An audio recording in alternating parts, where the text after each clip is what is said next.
Hi, everyone. Thank you for staying so long. I would like to begin, thank you for all coming, and I am Trish Carney, as Judy said, and I am married to Andy Carney, who is also a candidate for the Board of Directors. I thought I would address this issue first, as I'm sure some of you might think it is not legal for a husband and wife to run for the board at the same time.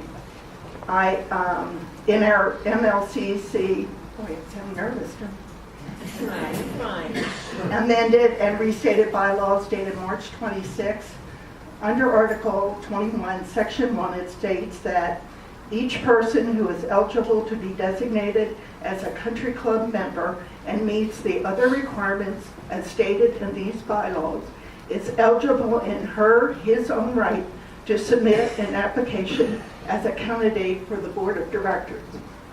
It also states in Davis Sterling that it is not illegal to have two homeowners or joint owners on boards. Currently, we do have two brothers on the board. Some personal history, which you might have already heard. Which you already might have heard from Andy. We bought our house in 1989, becoming a full-time member in 1999. Since that time, I've served on various committees, including the Declaration, the House Committee, the Women's 18-hole golf, member communications, and just recently on the Food and Beverage Ad Hoc Committee. During my years on the House Committee, I served as chairman, project manager for the front entrance renovation on Mission Lakes Boulevard and Country Club, and also worked on the refurbishing of the inn. I have been a member of the Women's 18-Hole Golf Association, serving as handicap chairman and first vice president. Also worked on at least 6 to 7 member guest tournaments and about 4 invitationals, and have been responsible for our monthly tournament luncheons for the last 2 years. Working the last 2 years as a member communications member, we have updated the new member handbook, and just recently I became editor of the newsletter and responsible for inputting the information on the MLCC e-news. I have just recently become a member of the Food and Beverage Ad Hoc Committee, which will be instrumental in helping our new general manager in stating the issues that we face in the restaurant. I've also attended monthly committee meetings, including the Green Committee, Finance, Golf Committee, Board Agenda meetings, and the monthly board meeting. I firmly believe that if you want to know what is going on in our community, we as members should attend the committee meetings and not rely on social media for the information. Current issues I feel facing the board, thank you. Food and beverage, including staffing and quality of food, consistency in food preparation. I firmly believe, as the House Committee in the past advertised our restaurant and inn throughout the Coachella Valley. I don't think the House Committee has that responsibility anymore, but we did so many years ago. That, I think, is really important. There will be a Food and Beverage Ad Hoc Committee meeting on Tuesday at 3:30. After the board agenda meeting, if you're interested, I think you should come to that meeting. You'll find out what they're doing. The golf course driving range, the cost of that is really a big issue and very controversial. The one issue I think the board really needs to address is the renters. I know we have a lot of people that are renting property at Mission Lakes, and I think if we were to put a moratorium on that, find out how many renters we have, grandfather the people that already have rentals, which I think you have to do to make the program work, is very important, and maybe subcommittee or somebody in the board should do that. The other thing that I think has become a really problem is the traffic on Clubhouse Boulevard and Augusta. And even Oakmont, where I live, has become really difficult because people just speed up there. There's not very many stop signs. I think that needs to be addressed with the county of Riverside. So, that's it.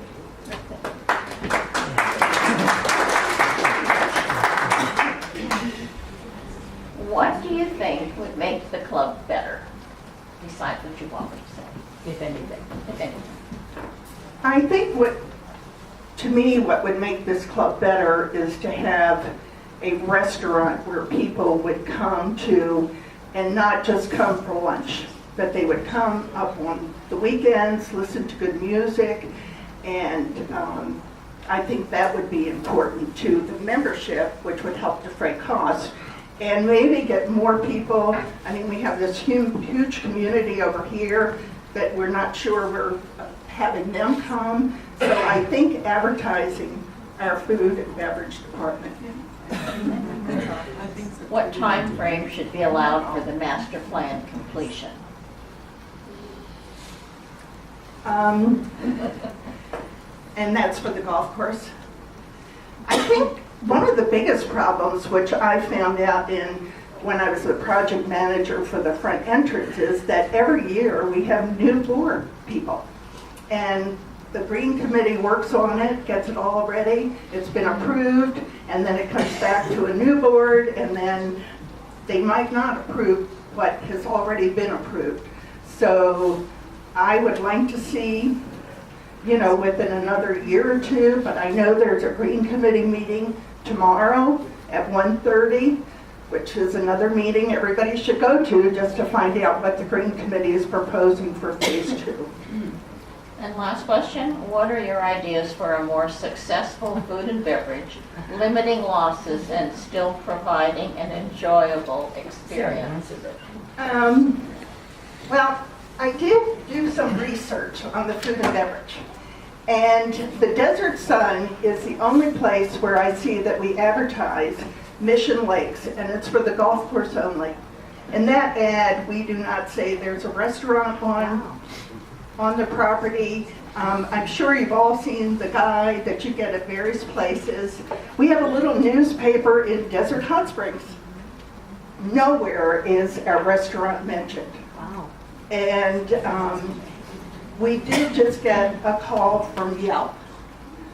And in the Yelp, we're 43 or something, and it mentions the snack bar. And that's it.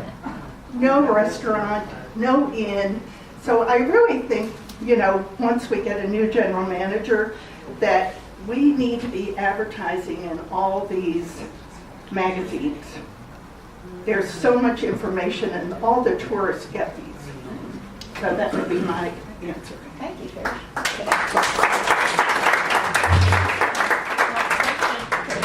Questions? I have 2 questions. Okay. First question would be, you can advertise till you're blue in the face in every paper, but if the food isn't the quality that it needs to be, they ain't coming here. First time they come here, what are we going to do about the quality of food? Second question is, why am I paying for lawsuits? And what was the board's idea on that lawsuit against Mission Lakes in regards to the pro shop? And your name? You weren't on that board? No. All right. I'm sorry, what is your name? It's Ted. Okay, so my question would be, what would you do different than what the board did in regards to that lawsuit? Well, it's hard for me to answer that because I really was not involved in what happened, and I think you're talking about the pro shop assistant down there, but I was not in the executive session. I do not know the background of that, so I don't think I can answer that. But I would hope that, I'm sure attorneys were involved and whatever was decided, the board voted on it. So since I'm not privy to anything that went on at that time, I don't think I can respond. But I agree with you, the quality, I can go to food and beverage, and I can agree with you that I also have come up had a meal, great. 3 other people might not have had a good meal. And I'm hoping that with a new general manager and quality control, that could be changed, because it is. You don't want to come back. Yeah. And we're losing money. I do know that. Ms. Carney, in regard to spending membership money, are you or are you not in favor of the membership having an opportunity for an up and down vote when we're talking about spending millions of dollars? Well, I think right now, if the amount of money that we're spending is over a certain amount, it goes out to the membership for vote. Are you talking about the golf course? Yes, I am. Okay. I would say, I thought, maybe 2 years ago, the membership saw everything, and I thought that went out for the board, the membership vote. But I did hear the other day at one of the meetings that somebody said that alluded to the fact that the Green Committee was doing it in parcels so that it wouldn't have to go up to the membership. Well, that's what I'm referring to. They're breaking it up into small portions, and the board is making that decision without asking the membership. On an aggregate, that's a lot of money. Yes, it is. And I know, the only knowledge that I have about that right now is that I've been to the Finance Committee. I know that has been either a reserve item or has been in the budget for the last couple of years. I do plan to go to the Green Committee meeting tomorrow to see what they're doing, but I do know the board denied a month ago that phase 2 at this time was not going to go through. I thank you for your answer. I have just one more. Okay. Okay. So therefore, if you are successful in voted onto the board, am I correct in understanding that you are in favor of the membership having an opportunity to vote on the money, even though it is in an aggregate sum? Or are you in favor of breaking it up into small pieces where the membership will not have a say in what monies are spent? Which way is it? Well, I would say right now that, and I don't have the figures for the first phase, which has already been done, and if the second phase does not go through, I would imagine that would have to be coupled for the third phase, and I think memberships should vote on bills like that. And I don't know what the cap is for that. Thank you. You're welcome.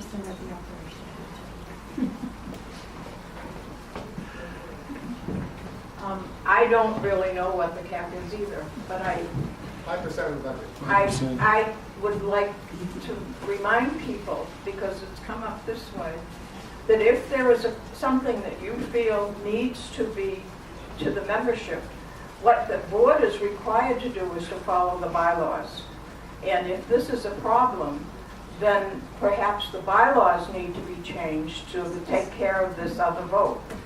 When there is not enough money, we've always had to go for an assessment. It was automatic. It went to the members. Would you be in favor of the studying of a bylaw change for this instance? I would, and I do have the bylaws with me. I could check into that. And I agree, most of what the board does is according to the bylaws, and maybe that bylaw should be changed. I don't know who's, I think Rick Ketchum is in charge of the Declaration Committee now. But if you really want to change that and make it less money that the board has authority to vote on and recommend, I think the Declaration Committee would be the first place to start. To that point, the Davis Sterling Act says that the amount required, or when you exceed 5% of the total budget, that is when you require a vote of the membership, whether it be an assessment or an overall vote. So it's 5% of the budget. So if you had $1 million budget, Question? I'm just trying to answer the earlier question. My question for you, Trish, very simple. You've been a proponent of the fine dining of the restaurant. That has been an abject failure over the past few years, you have to agree. Are you open to something that would be more of a, middle of the road, a Applebee's, Outback Steakhouse, that kind of menu, that kind of atmosphere, which is more of a blue collar, if you will, that might meet better to our membership? I guess the way I could answer it, I love going to Fridays and Applebee's, and right now I know that our happy hours are probably our most profitable times up here. So I would not mind seeing a menu that might have our menu reduced, because I think we have way too many items there, and have specials that might cater to some of our members. That's it.